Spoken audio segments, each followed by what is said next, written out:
Blog boshlashda biroz qiynaldim. Atrofimdagi yaqinlarimda ham shu muammoni kuzatdim. Yaxshi kontent g'oyasi bor, vaqt yoki moliyaviy tomonlama imkoniyat bor, lekin hali ham boshlashmagan. O'zim ham 1 yildan beri boshlayman deb kelaman, lekin bahonalarimni keti uzilmaydi. Avval boshlagan kurslarimni tugatib olay, avval loyihalarimni yakunlab olay, avval ishimni joylashtirib to'g'rilab olay, boshlayman degan cho'zib kelishlar. Keyin yaxshilab izlanib ko'rdim. Nega o'zi boshlash qiyin? Va bizdan avval boshlagan biz havas qilgan insonlarning videolarini yoki maslahatlarini ko'rdim. Boshlash nega qiyinligi to'g'risida insho maqolalar o'qib ko'rdim. Va bugun o'sha xulosalarim va o'zim qanday yechim qilganlarim to'g'risida bo'lishmoqchiman. Xo'sh, boshlash nega qiyin? Sabablarini 3 qismga bo'lib oldim. Birinchisi bu perfeksionizm. Ko'pchilikda bor va bilishadi.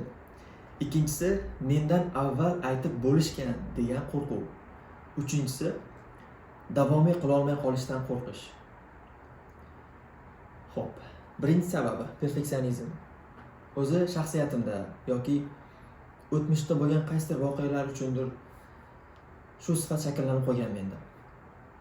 Faqat blogda emas, boshqa tomonlama ham, ish yoki anaqadir munosabatlar yoki nimadir. Xullas, ko'p tomonlama qiynaydi bu odat. Agar to'g'ri foydalanishni bilsa yaxshi, lekin bilmaganlar biz kabi qiynalib yurishaveradi. Mukammal bo'lishga urinib, hamma tomonlama o'zini qiynab, o'ziga bosim berib va boshlashmaydi. Perfeksionizm. Bilasizmi? Videoni boshlashdan avval qancha bahonalarim bor edi. Masalan, yaxshi kamera olish. Yoki bo'lmasam o'sha video editing yoki video montaj bo'yicha qanaqadir kurslar sotib olish, yaxshilab o'rganish, videolarni bir-biriga bog'lab ulashishni o'rganish. Yoki mana bu kameraga qarab gapirish, buni o'zi ham qiyin. To'g'ri, avval o'zim uchun mana bu selfie tomonlama videolar olib kelganman, o'zimga xotira qilib, ham mashq qilganman avval. Lekin uni olayotgan paytingizda hech kim ko'rmasligini bilasiz. Lekin bunaqa qilib kamerani qarama-qarshi tomonga orqa kamera bilan qo'yib tunga qarab gapirish boshqa narsa. Va eng muhimi, buni boshqalar ham ko'rishini bilib turib gapirish yana ham qiyinlashar ekan. Aynan mana shuning uchun ham kameraga gapirishga avval yaxshilab o'rganish, mashq qilish yoki nutqimni yodlab tayyorlanib olish. Buni qayta videoga olib, uni keyin kesib bitta video qilish. Xullas, juda ham ko'p narsalarni o'ylab yurardim. Yoki bo'lmasa mana xonani tayyorlab olish, xonadagi mana bu video olishadi boshqalar. Kitob javonlari bunaqasiga qo'yib olib, qanaqadir suvenirlar bilan yoki rang-barang lampalar bilan video olishadi. Xullas, shunaqa narsalar menda ham bo'lgan, shunaqa fikrlar o'tgan. Yo'q, hali vaqt emas. Hali hammasini tayyorlab olib, birdan yaxshi kontent qilib boshlayman degan fikr. Va mana bugun dekabr 28-i. Keyingi yil boshlayman, birdan yil boshlanadi. Yangi sahifa, yangi blog degan xayollar. Va tushunib qoldimki, bularning hammasi tuzoq ekan. Chunki agar boshlaganimda 1 yil avval boshlagan bo'lardim. Va qarabsizki, menda agar video olish uchun kamera yoki editing bo'yicha, o'sha video montaj bo'yicha bilim olsam ham, baribir boshlay olmayman deb o'ylayman. Chunki tugamaydi-da bahonalar. O'shaning uchun ham, o'shalarga yechim berish uchun ham, aynan perfeksionizm senmisan, mana senga javobim deyish uchun ham hozir mana shu ko'rinishda video olyapman. Ya'ni umuman tayyorgarliksiz, shunchaki kamerani qo'yib, hatto svetlarni tushishiga unchalik ahamiyat bermadim. Chunki birinchisida o'zimni borimcha, oddiy holatimcha ko'rinishim muhim deb o'yladim. Chunki keyingi videolarni olishda yana qiynalmaslik uchun. Xullas, perfeksionizmga javob berish uchun hozirgi nol holatimizdan qoniqishimiz kerak. Ya'ni hammada shunaqa bo'lgan, hamma shunaqa boshlagan va bizda ham shunaqa boshlanishi kerak. Iloji yo'q. Avval yaxshi bo'lib olib boshlash iloji yo'q. Chunki yaxshi bo'lib olish uchun boshlash kerak. Qanaqadir yo'ldan yurib uni xulosasini olishimiz kerak. Va biz hali boshlamasdan turib, yurmasdan turib qanaqa qilib mukammalroq qilib boshlashimiz mumkin. To'g'ri, imkoni bordir, lekin uzoqqa borish qiyin. Xullas, perfeksionizmga yechim shu holatingizda o'zingizdagi hozir bor narsalar bilan osongina boshlash. Mayli u sifatsiz bo'lsin, mayli uni ko'pchilik ko'rmasin, 10 kishi ham ko'rmasin mayli. Muhimi siz birinchi qadamni qo'yib oldingiz. Oddiy holatingiz bilan qo'yib oldingiz. Siz bu yoqqa o'sib borasiz. Aynan yechim sifatida mana shuni oldim. Ya'ni shunchaki boshlab yuborish. Ikkinchi sababi boya aytganimdek, mendan avval aytib bo'lishgan degan qo'rquv. To'g'ri, bizdan avval aytib bo'lishgandir. Aynan mana shu fikrlarni, mana shu xulosa bilan aytib bo'lishgandir. Lekin bilasizmi, har bitta insonni o'z ovozi, o'z uslubi, o'z xarizmasi bor. Yoki o'zingizdan bir o'ylab ko'ring. Masalan, bironta mavzuda video chiqib qoldi oldingizda. Siz bu haqida avval o'qigansiz yoki avval boshqa videolar ko'rgansiz. Lekin o'sha videoning ustidan bosib ko'rasiz. Nimaga? Chunki bu boshqa inson tayyorlagan kontent. Ya'ni biz o'zi ko'p narsani bilamiz, lekin aynan qaysidir o'sha takrorlan ko'rganimizdagina qaysi biridir yoki kimnidir bizga yetkazib berishi yetib boradi. Nima desam bo'ladi? To'g'ri, ma'lumot bitta, xulosa bitta, lekin hammaga har xil nigoh bilan yetib borish mumkin. Balkim siz uchun oddiy, sizga qanaqadir zerikarli ko'ringan o'zingizning videoingiz boshqa uchun ilhom baxsh yoki qanaqadir dalda beradigan video bo'lishi mumkin. Shunday ekan, mendan avval qilib bo'lishgan, mendan oldin aytib bo'lishgan, endi men nima qilaman, qayta gapirib demang. Siz o'sha mavzuni gapirsangiz ham sizdagi ovoz, sizdagi uslub umuman boshqa yangicha kontentni yaratadi. Xo'p, uchinchi muammo nima edi? Bu davomiy qila olmaslikdan qo'rqish. Doimiy qila olmaslikdan qo'rqish. Bilasizmi, bitta statistika bor. YouTube'da blog boshlaganlarning atiga 5% bir yildan uzoqroqqa borisha olar ekan. Ya'ni 95% boshlaganlar bir yilgina davom ettirishadi, keyin tugatib qo'yishadi. Xo'p, buni ham o'ylab ko'rdim. Nega bunaqa? Xo'sh, o'zingiz bilasiz. YouTube'da kontent qilish anchagina qimmat. Ya'ni qaysi ma'noda? Birinchi o'rinda vaqt masalasi.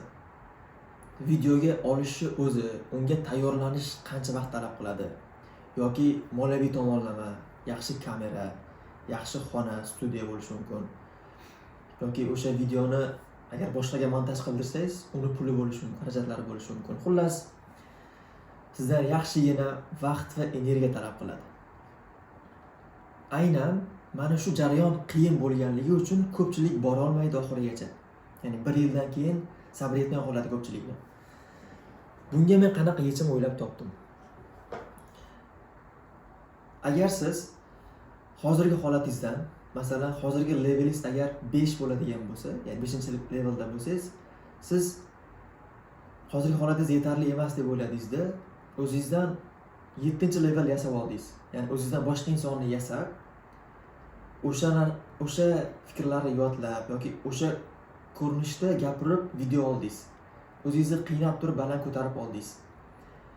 Agar birinchi videoingizdan turib 200lamachilik qilib o'zingizdan boshqani esa video oladigan bo'lsangiz, ikkinchi videoingizda yana qiyinlashadi. Chunki siz etap-etap o'sib borishingiz kerak. Siz hali asl levelingizdan ko'tarilmagansiz, tushunyapsizmi? Ya'ni agar boshidan boshlab o'zingizdan boshqani yasab, sun'iy holatda video oladigan bo'lsangiz, keyingi videolar sizni yanada qiynab boradi va oxirigacha sizni qiynab ketadi. Shuning uchun ham yechim sifatida uyalmasdan, tortinmasdan, aynan menga o'xshab osongina boshlang. Ishoning, hozir menga ham oson emas. Mana bu videoni olyapman va buni hali qayta ko'rishni o'ylasam cringe bo'ladi-yu, o'shani his qilib olsam kerak deb o'ylab turibman. Buni qayta ko'rishdan ham ko'ra, uni YouTube'ga joylashtirish yana ham qiyin. Lekin nima bo'lganda ham asl maqsadim ham mana shu. Asl maqsadim ham aynan perfeksionizmga intilayotganimni ko'rib turib, bunga qarshi turish. Mana senga, men bilan o'ynamoqchimisan? Mana senga deyish. Aynan siz ham hozirgi holatingiz bilan, nol holatingiz bilan, hozir o'zingizda bor daraja bilan chiqishni boshlang. Va shu tariqa uzoqroqgacha 1 yil emas, 3 yil, 4 yil, 5 yil va balkim oxirigacha bora olasiz. Yana bitta yaxshi tomoni, agar siz juda ham uzoq tayyorgarlik bilan, juda ham ko'p e'tibor, energiya sarflab birinchi videongizni olsangiz, undan tabiiyki katta kutuvlar qo'yasiz. Ya'ni ko'p prosmotr, ko'p obunachi, ko'p e'tibor kutasiz. Ya'ni siz unga ko'p e'tiboringizni berganligingiz uchun yana qaytishni kutasiz. Lekin hayot, lekin YouTube bunaqa emas, bilasiz o'zingiz. Balkim boshlanishiga hech kim ko'rmas, balkim faqat negativ olarsiz. O'shaning uchun ham birinchi qadamga ko'p tayyorlansangiz, yaxshi kutuvlaringiz, ya'ni baland kutuvlaringiz o'xshamay qoladida, hafsalangiz pir bo'lishi mumkin. Bu 1 yil emas, ikkinchi videoga o'tishni o'ziga qiyinlashib qoladi sizga. O'shaning uchun sizga maslahat bergan bo'lardim. Hozir shunchaki boshlang. Hozirgi holatingiz bilan boshlang. Agar mana shu videodan ilhomlanib boshlayotgan bo'lsangiz, menga ham yozing. Telegram havolamni qoldiraman. Menga aloqaga chiqing. Bir-birimizni qo'llab, balki maslahatlashib, balki ora-ora gaplashib turib, birga boshlab, birga davom ettirsak. Ya'ni men nimaga bu videoni olyapman? Aynan boshlolmay yurganlar uchun, mana shu perfeksionizm, aytib bo'lingan yoki davomiy qilishdan qo'rqadiganlar uchun aynan mana bunaqa video olsak ham bo'ladi degan fikrni berish uchun, degan signalni berish uchun olyapman. Aynan o'zim uchun ham, boshqalar uchun ham foydali bo'lish uchun. Keling, shunchaki oson boshlaylik. Yana bitta sababi, shaxsan o'zim blog boshlashdan yoki kontent qilishdan maqsad qanaqadir pul topish yoki daromad qilish emas. Shunchaki o'zimning ichki istaklarim, ichki xohishlarim, ichimda aytmoqchi bo'lgan fikrlarimni bo'lishib borish va aynan odamlar bilan, omma bilan, kamera bilan ishlashni ham o'rganib borish. Shuning uchun ham qanaqadir musiqalar yoki effektlar yoki qanaqadir animationlar bilanmi bilmadim. Shunaqa videolar qilishadi-yu. Videolar ulashadi bir-biriga yoki matnlar bilan bezab borishadi. Xullas, aynan men istagan narsa oddiy suhbatdosh ko'rinishda gaplashish. Ya'ni men video tayyorlash uchun emas, yaxshi suhbatdosh bo'lish uchun, shunaqa bir fikr almashishlarda ravon gapirish uchun, fikrlarimni to'g'ri tushuntirib berish uchun boshlayapman. Maqsadim aynan mana shu narsalar. Ya'ni o'zimdagi fikrlarim, o'zimdagi xulosalarim boshqalar bilan bo'lishish va o'zimni suhbatga tayyorlab borish degan. Shuning uchun ham shu usulni tanladim. Xuddiki siz bilan yonma-yon o'tirgandek. Yonma-yon samimiy suhbatdoshdek. Video olish usuli. Sizga ham maslahat berib qolaman, shunaqa usulda boshlashni. Yana nima? Shular tugadi. Keyingi videolarda ko'rishguncha deb qolaman. Hali nima desam bo'ladi? Videolarda shunaqa bo'ladi-yu. Like bosing, podpisatsiya bosing yoki boshqalarga ulashing. Ular emas. Asosiysi videoni bosib ko'rdingiz. E'tibor berdingiz, rahmat. Nimadir olgan bo'lsangiz xursandman. Muhimi, keyingi videolarda ham yana ko'rishib qolaylik. Nima deyotganimni oxirida unchalik tushunmayapman, lekin baribir ham muhimi boshlab olganimdan xursandman. Hozir boshlashdan avval juda ham ko'p o'zimni susposda, ya'ni boshlolmay qolsamchi, boshlagan paytda ko'p pauzalar qilib qolsamchi yoki fikrlarimni unutib qo'ysamchi yoki xatolar qilib qo'ysamchi degan narsalar, qo'rquvlar bo'ldi. Lekin hozir yaxshi hammasi. Mana asosiy qismdan o'tib oldik. Muhimi, keyingi videolarda qadamma-qadam, masalan 10-chi, 15-chi, 50-chi videoga borib, yaxshi o'sha o'zim kutgan mukammalni yasab olish. Hozir birdaniga mukammal emas. Bu shunchaki borimizcha ko'ringan birinchi qadam. Sog' bo'lasiz.